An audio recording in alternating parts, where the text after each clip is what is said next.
레위기서에 사람이 먹지 못할 고기 이야기가 나옵니다. 돼지고기는 먹지 못하도록 금지되어 있습니다. 그러나 이는 단순히 돼지고기 자체를 먹지 말라는 말이 아닙니다. 돼지가 소하고 다른 점은 먹이를 먹을 때 그냥 삼켜버린다는 점입니다. 소는 한 번 먹은 것은 다시 밤새도록 새김질을 합니다. 소는 새김질을 하기 때문에 소고기는 깨끗하다 하고, 돼지는 새김질을 못하기 때문에 돼지고기를 부정하다고 하는 것입니다. 이는 비유로서 사람을 가르치는 것입니다. 성경을 읽고 보는 사람이 책임질을 해야 된다는 뜻입니다. 조용한 시간이 주어질 때 딴 생각에 빠지지 말고 들은 말씀이나 읽은 말씀을 묵상하면 됩니다.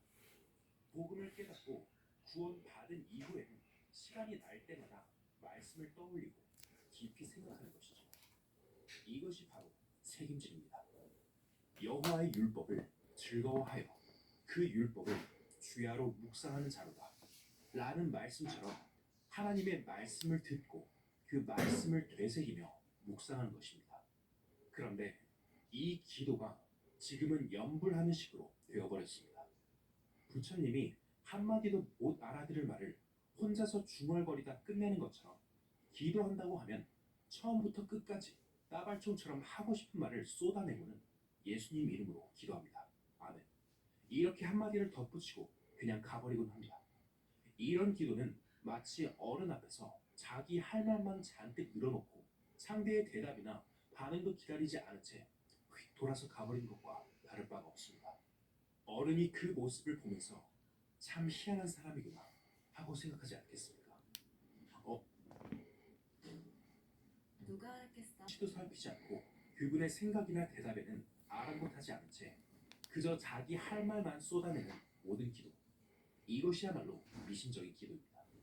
잘못된 기도의 모습이죠. 그래서 성경에서도 먼저 말씀을 듣는 것이 우매자의 기도 소리보다 낫다고 가르치고 있는 것입니다. 말씀을 가까이 하여 듣고 내 마음에 닿는 것이 있으면 그 순간 그것에 대해 하나님 앞에 감사하고, 또한 하나님께 구할 것이 있다면 자연스럽게 얘기하는 것입니다. 기도는 그렇게 되어야 합니다. 그렇기 때문에 기도는 많은 말이 필요 없습니다. 마태복음 6장을 읽어보겠습니다. 또 기도할 때 이방인과 같이 중언부언 하지 말라. 저희는 말을 많이 하여야 들으실 줄 생각하느니라. 그러므로 저희를 본받지 말라. 구하기 전에 너희에게 있어야 할 것을 하나님 너희 아버지께서 아시느니라. 그런데 어떤 사람은 기도 중에 하나님께 설교를 하기도 합니다. 하나님, 이것은 이렇고 저것은 저렇습니다 라며 마치 하나님께 설명하듯이 말이죠.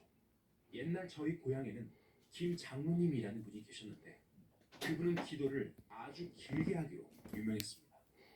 그런데 그 장로님께 형님이 한 분 계셨는데 별명이 뼈다귀 영감이었습니다. 이 별명이 붙게 된 사연이 참 재미있습니다. 이 영감님의 아우 되시는 김 장로님은 기도를 시작하면 늘 창세기부터 이야기를 꺼내셨습니다. 창세기 내용을 하나하나 설명하며 처음부터 끝까지 훑어 내려가는데 기도 시간이 워낙 길다 보니 형님이 도저히 참지 못했던 모양입니다. 결국 기도 중간에 벌떡 일어나면서 아이고 뼈다귀야 하고 외치고는 그냥 자리를 박차고 나가버렸습니다. 기도가 끝나기도 전에 형님이 떠나버린 거죠. 그런데 김 장로님이 기도를 마치고 나서 형님 어디 오셨습니까? 하고 물으니 사람들이 아브라함 때 벌써 가셨어 라고 대답해 모두가 한바탕 웃었던 일이 있습니다. 이런 기도가 무슨 의미가 있겠습니까? 기도는 하나님께 필요한 것만을 솔직하고 담백하게 짧게 한두 마디만 해도 충분한 것입니다. 그런데 왜 하나님 앞에서 설교를 할까요? 결국 사람들에게 들려주려고 하는 소리가 아닙니까? 물론 공중기도는 사람들 앞에서 드리는 것이지만 그 마음의 방향은 반드시 하나님을 향해야 합니다. 그런데 하나님께서 무언가를 모르신다고 생각해서 하나님 앞에서 일일이 설명하려는 것이 과연 옳은 태도일까요? 마태복음 6장을 다시 읽어보겠습니다. 그러므로 저희를 본받지 말라. 구하기 전에 너희에게 있어야 할 것을 하나님 너희 아버지께서 아시느니라. 그렇게 말을 많이 할 필요가 없습니다. 없지 않습니까? 말을 적게 하라고 되어 있습니다. 사람이 참으로 구원을 받고 나면 신기하게도 기도할 말이 없으시곤 합니다. 구원 받기 전에는 저도 기도를 참 많이 했습니다.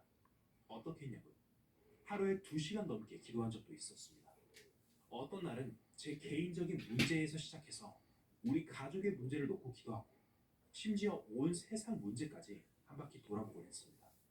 그렇게 한 바퀴를 돌고 나면 2시간, 많게는 3시간이 훌쩍 지나가곤 했습니다. 나중에 구원을 받고 나서 보니 이전의 기도는 전부 연불과 같았습니다. 기도는 하나님과의 대화입니다. 성경을 읽다가 마음에 와닿는 말씀이 있으면 그 말씀을 붙잡고 하나님과 대화를 나누는 것이 바로 기도입니다. 또 자신이 서운한 것이 있다면 그것을 담대하게 하나님께 아뢰며 구하면 되는 것입니다. 그래서 기도할 때 형식을 과하게 꾸미고 말을 길게 늘어놓으며 하나님께 설교하듯 하는 것은 성경이 말하는 참된 기도가 아닙니다. 그런 기도는 결코 정당한 기도라 할 수 없습니다. 말라기 3장을 읽어보겠습니다.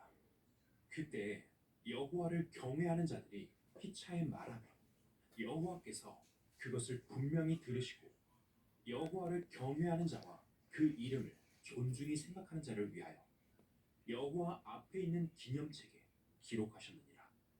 여기 보면 여호와를 경외하는 자들이 피차에 말하며 여호와께서 그것을 분명히 들으시고 라고 되어 있습니다. 여호와를 경외하는 자는 바로 구원받은 사람들을 말합니다. 구원받은 사람들이 서로에게 무언가를 말하는 장면이죠. 그런데 여러분 중에 교회에 오래 다니신 분도 계실지 모르겠지만 지금까지 여러분들이 한 번도 생각해보지 못한 기도의 형태가 있습니다. 바로 구원받은 성도들이 주님을 섬기기 위해 서로 의논하는 것이 기도라는 것입니다. 아마 지금까지는 이런 것을 기도라고 생각해보지 못하셨을 것 같습니다. 우리 이렇게 한번 생각해봅시다. 아이들이 이웃 아이들과 어울려 놀고 있습니다. 그런데 정작 아이들은 그런 줄도 모르고 그저 재미있게 놀기만 하죠. 그때 아이들끼리 주고받는 이야기 속에서 무엇이 있으면 좋겠다 라는 말 한마디가 부모의 귀에 들어갔다고 가정해봅시다. 아이들이 직접 이거 사주세요 라고 요청하지 않았더라도 부모는 그 말 한마디를 기억하고 있다가 상점을 지나갈 때 그 물건이 눈에 띄면 반드시 사주실 것입니다. 아이들끼리 나눈 대화가 바로 기도의 한 모습인 것입니다. 사람도 이런데 하나님은 얼마나 더 세심하게 우리의 마음을 헤아리시겠습니까? 구원받은 사람들이 함께 모여 서로 대화하고 의논하고 교제하는 것, 그 자체가 기도입니다. 어떤 모임에는 기도가 전혀 없는 것처럼 보일 수도 있습니다. 하지만 그렇지 않습니다. 그 이면에는 깊은 기도가 자리 잡고 있습니다. 성경은 우리에게 항상 무엇을 말씀하시느냐 하면 교제에 대해 매우 중요하게 강조하고 있다는 점입니다. 빌레몬서 1장 6절에서도 이렇게 말하고 있습니다. 이로써 내 믿음의 교제가 우리 가운데 있는 선을 알게 하고 그리스도께 미치도록 역사합니다. 이처럼 성경은 믿음 안에서의 교제가 얼마나 중요한지를 분명히 가르쳐줍니다. 믿음의 교제라는 말이 아직은 여러분께 조금 어렵게 느껴질 수도 있습니다. 하지만 성경을 서로 이야기하는 것, 집회에 참여하는 것, 이 모든 것이 바로 교제입니다. 성경 말씀을 배우는 것도 교제이고 생활 속에서 간증을 나누는 것도 교제입니다. 이런 모든 것이 교제에 해당되지만 그보다 더 깊은 차원의 교제가 있다는 사실을 아셔야 합니다.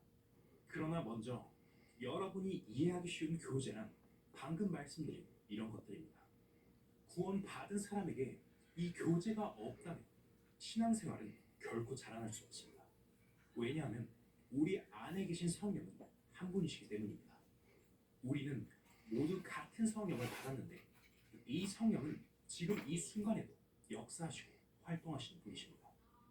구원받은 사람들이 서로 교제할 때 성령께서 그 안에서 활동하시고 역사하시는 것입니다. 가령 내가 구원을 받았지만 성도들과의 교제가 전혀 없거나 혼자만 지내고 구원받은 사람들과 만나지도 않고 구원받았음에도 불구하고 여전히 구원받지 않은 사람들의 세계 속에서 살아간다. 그 사람은 성령과의 교제가 끊어지게 됩니다. 그런 사람에게는 성령의 활동이 나타나지 않습니다. 구원을 받아 성령이 그 마음 속에 계시더라도 그 성령은 그저 가만히 계실 뿐입니다. 그러니 그 사람에게는 신앙생활이 있다고 할 수 없습니다. 성령은 구원받은 사람들이 서로 이야기하고 교제할 때 비로소 활동하십니다. 그렇다면 여러분, 성도의 교제, 즉 구원받은 사람들이 서로 교제한다는 것이 얼마나 중요한 일입니까? 비록 교제가 없어도 성령은 우리 안에 계시겠지만 아무런 활동 없이 그저 가만히 계시게 되는 것입니다. 그러나 구원받은 사람들이 서로 교제할 때에는 성령이 활동하시기 때문에 그곳에서 성령의 역사가 일어납니다. 따라서 구원받은 사람들이 성령 안에서 교제하며 기도할 때 하나님의 뜻을 깨닫게 되는 것입니다. 빌레모서 1장 6절에 이로써 내 믿음의 교제가 라고 말씀하셨습니다. 교제는 결코 혼자서는 할 수 없는 것입니다. 교제는 반드시 두 사람 이상이 있어야 가능합니다. 죽은 사람과 살아있는 사람의 차이가 무엇일까요? 여러 가지가 있겠지만 한번 생각해 보세요. 사람